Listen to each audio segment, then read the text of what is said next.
Bonjour à tous, j'espère que vous allez bien, bienvenue dans cette nouvelle vidéo YouTube et aujourd'hui on va enfin faire le dernier épisode.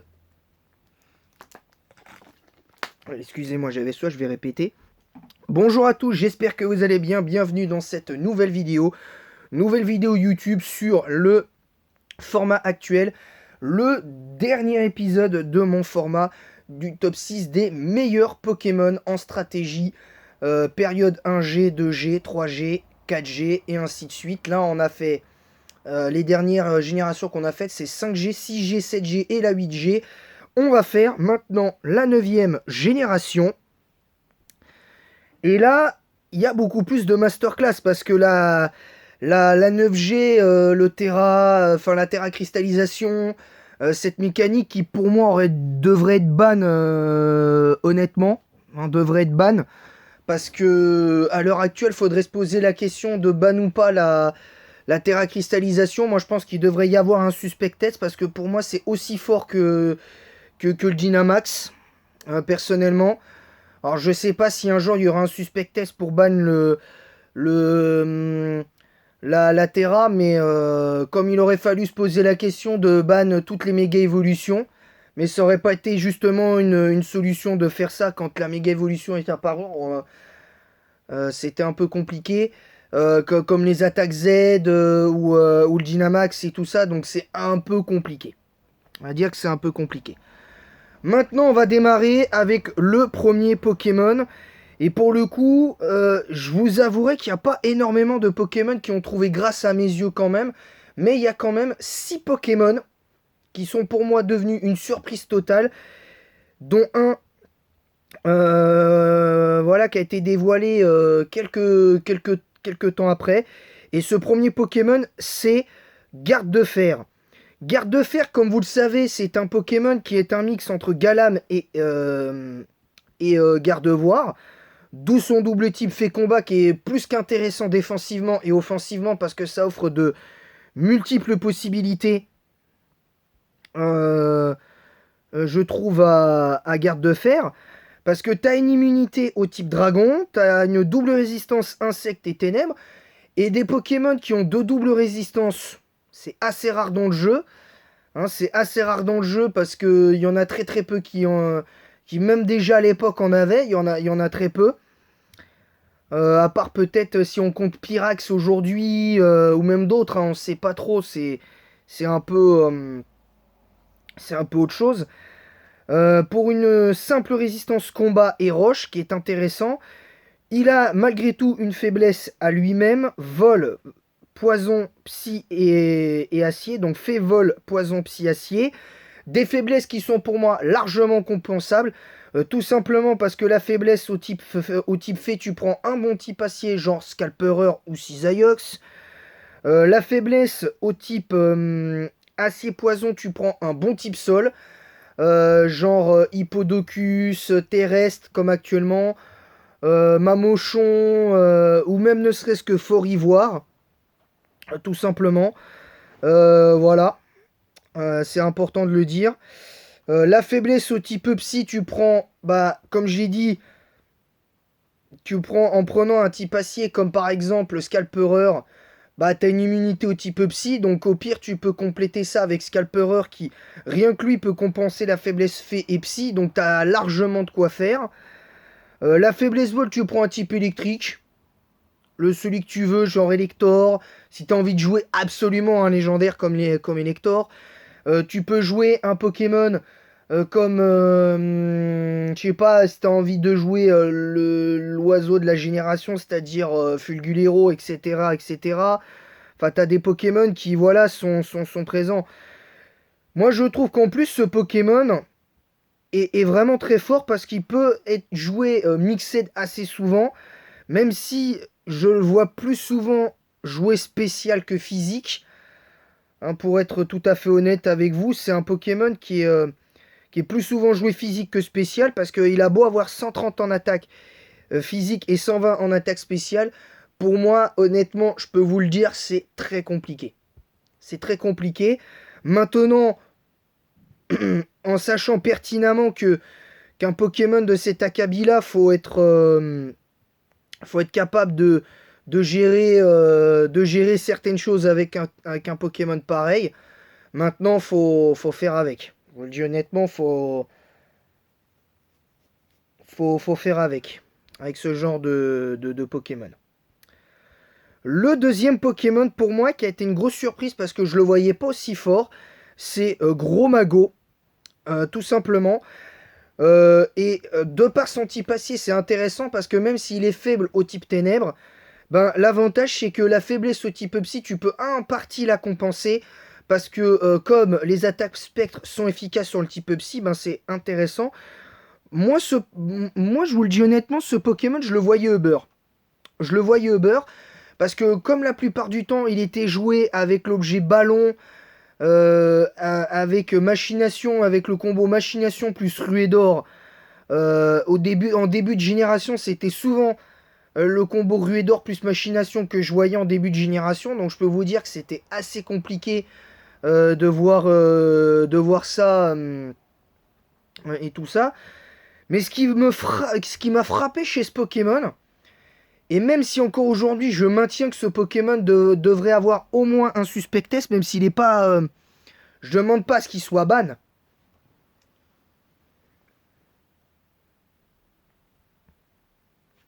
Je buvais de l'eau. Donc ce que je veux dire c'est que... Ce que je veux dire c'est que là où je trouve que le Pokémon devrait être ban, c'est que le bulk défensif de ce Pokémon est suffisant pour qu'il soit joué défensif. Donc il a des options défensives. Il a une option offensive avec Ruée d'Or plus Machination qui, moi personnellement, je vous le dis honnêtement, cette attaque aurait peut-être dû être ban. Peut-être qu'à cause de ça, peut-être que Gros Mago aurait été moins fort. Mais au final, je suis désolé, mais pour moi, notre bon vieux Gros Mago, avec le combo Machination plus Ruée d'Or sur le plan offensif, avec Tonnerre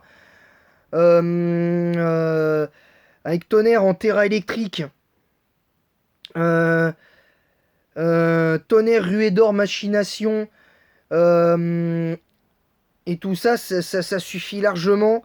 Après, tu peux mettre un peu ce que tu veux, comme Exploforce ou d'autres. Hein. Évidemment, j'ai vu son move pool, donc c'est pour ça que je me permets de vous le dire. Mais voilà, je pense très sincèrement que ce Pokémon a toutes les qualités nécessaires pour être un Uber. Alors, est-ce qu'il serait très fort en Uber? Je n'en sais rien. Mais en tout cas, ce serait vraiment, vraiment intéressant. Le troisième Pokémon de la génération, pour moi, ce serait... le troisième Pokémon, pour moi, ce serait Ogerpon forme Puits. C'est-à-dire la forme O de Ogerpon. Tout simplement parce que je trouve que cette version de Ogerpon est assez puissante. Peut-être trop puissante, peut-être à mon sens pour l'overuse.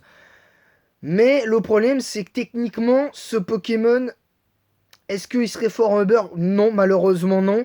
Parce que son double type plante eau est pas assez bon défensivement pour être considéré comme ingérable. Même si tu as très peu de faiblesse et très peu de résistance, tu es doublement résistant à ton stab. Tu es neutre à ton second stab, à ton premier stab. Tu résistes qu'au type sol et acier, ce qui est pas si mal. Mais tu as des faiblesses gênantes au type insecte, donc à demi-tour. Au Pokémon de type vol qui peuvent utiliser double volée comme Dracolos ou même Dratak. Et tu es faible au type poison. Donc les Pokémon de type poison, même défensifs comme terrestre et j'en passe, ça peut faire mal à un Pokémon comme ça. Donc voilà. Voilà les trois Pokémon. Je vous rappelle, Garde de Fer en premier, Gros Mago le numéro 2 et le bon vieux Ogerpon numéro 3. Le troisième Pokémon dont moi j'ai été assez surpris qu'il soit aussi fort, c'est Scorvol. Tout simplement parce que je m'étonne même d'ailleurs que Scorvol à l'heure actuelle n'ait pas été ban. Je sais, vous allez me dire, je me répète, mais Scorvol, la manière dont il est joué, ce Pokémon-là, avec Soin Poison, avec la Terra aujourd'hui, bah, faut quand même se poser de sacrées questions parce que ce Pokémon est très puissant. Il a le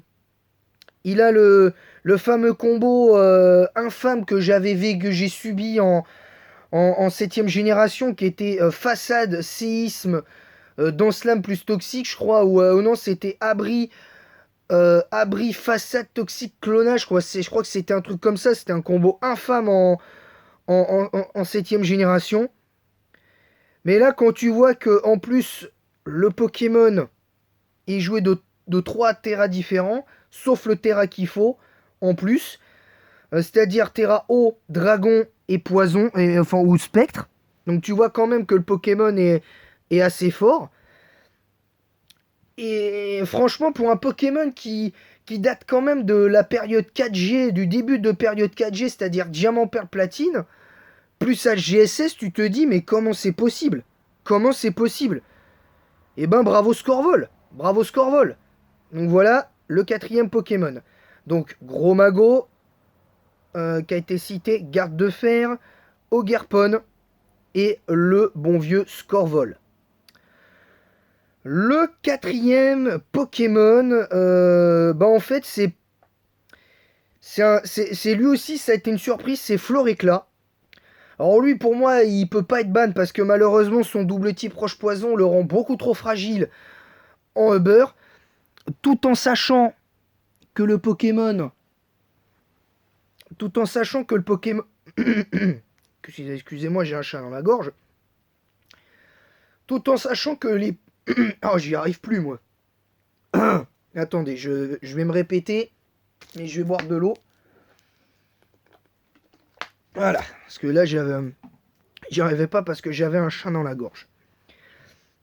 En fait, ce qui dessert beaucoup pour moi Floréclat pour le Uber, et malheureusement c'est un fait, c'est que même si son talent d'épotoxique est intéressant, son double type roche-poison le rend doublement faible au type sol, une faiblesse au type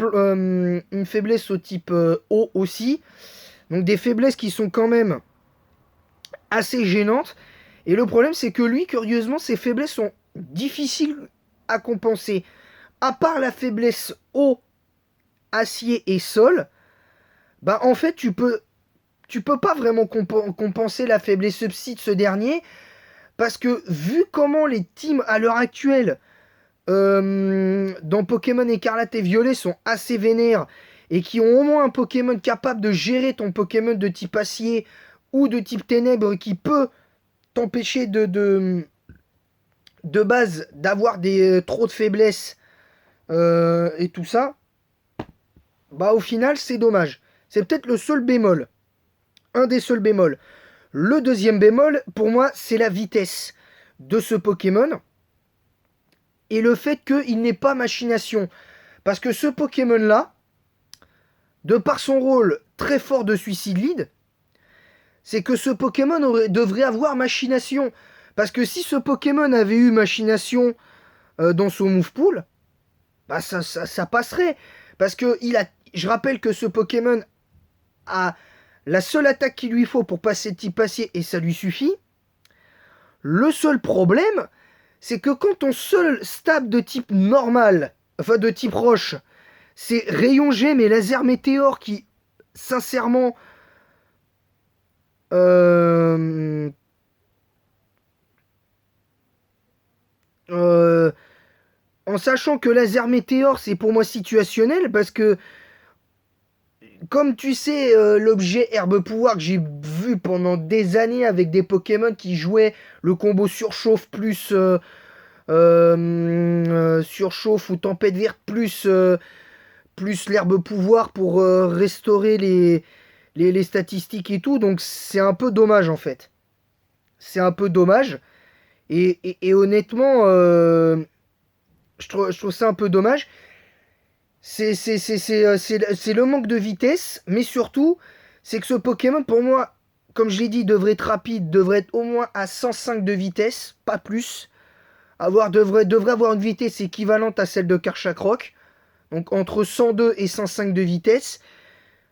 Pas besoin de changer le reste des statistiques, mais pour moi, un Pokémon comme ça qui plus est peut être défensivement, par exemple, malgré tout intéressant en overuse, ben tu devrais avoir plénitude, tu devrais avoir plénitude et machination, ça suffit largement.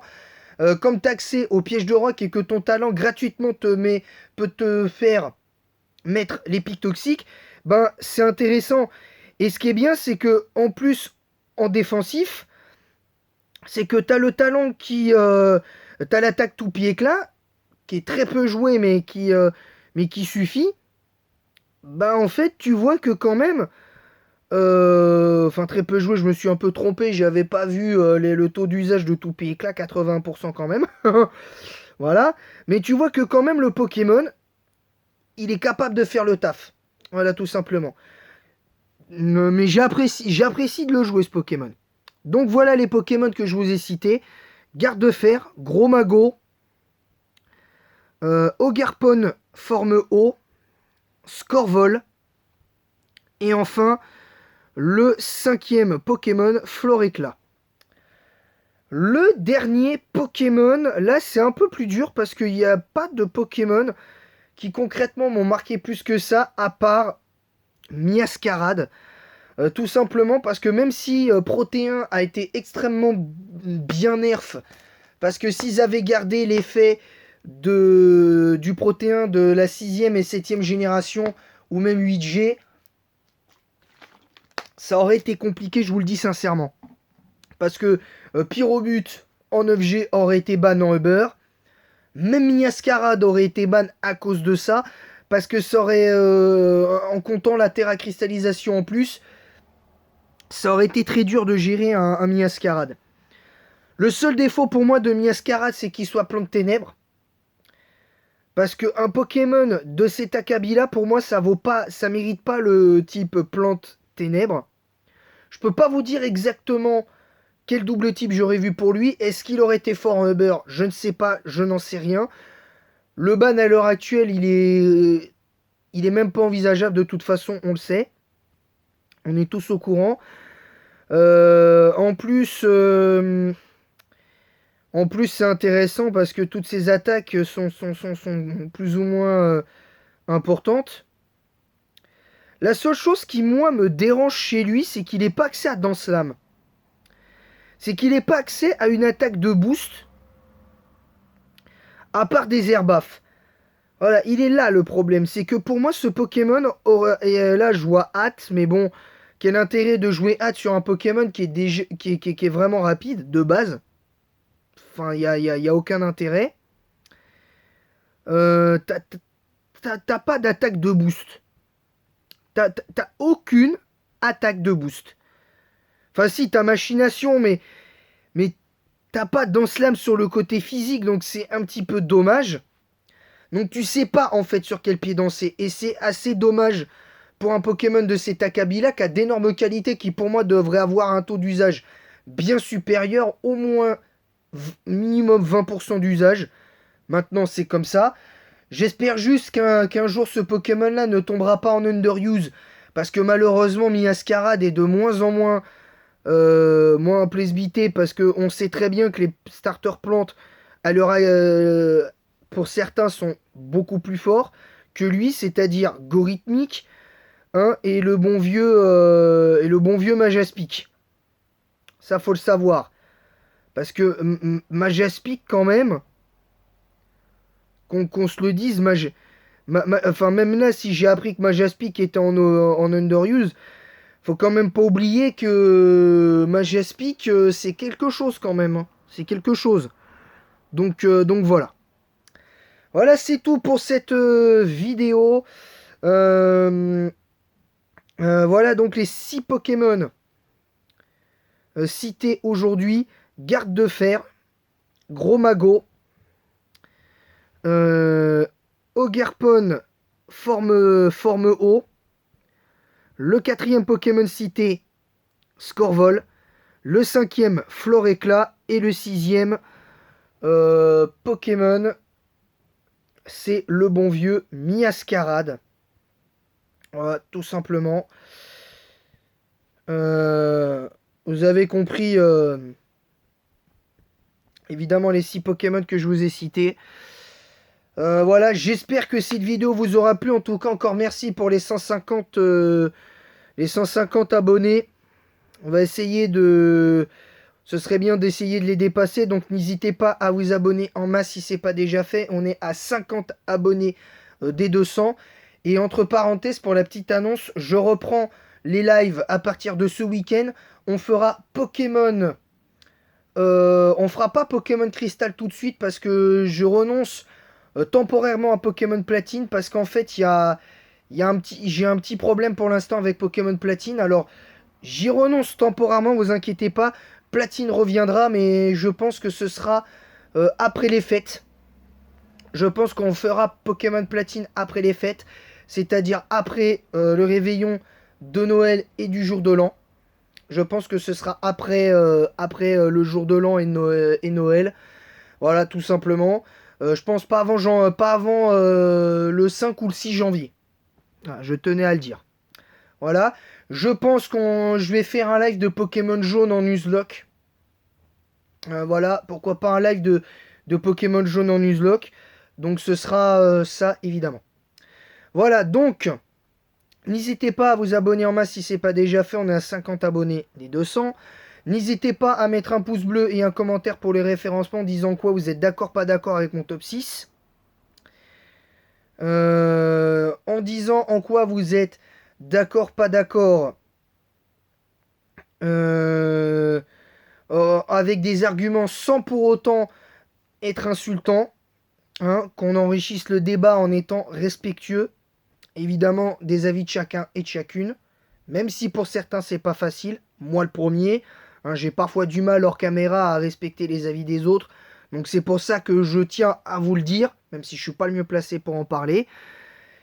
N'hésitez pas à partager en masse le lien de ma chaîne YouTube sur Facebook, Instagram et Snapchat. N'hésitez pas à le faire.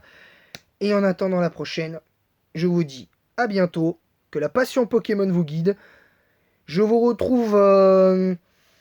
je pense que du coup, on va pouvoir reprendre le format top habituel sur les meilleurs Pokémon du jeu en stratégie selon mon vécu dans les jeux Pokémon. Donc là, on va refaire de manière plus généralisée, évidemment. Parce que je rappelle, pour conclure la vidéo, la dernière vidéo qui reste... Parce que là, on a fait, je le rappelle, le type électrique, qui est le 13e type de Pokémon, et le type poison. Donc il nous reste combat, acier, dragon, fée. Donc le prochain type, ça va être le type combat. Donc on fera demain la vidéo sur les types combat. Et peut-être que je rajouterai en plus les Pokémon que j'ai le plus détesté.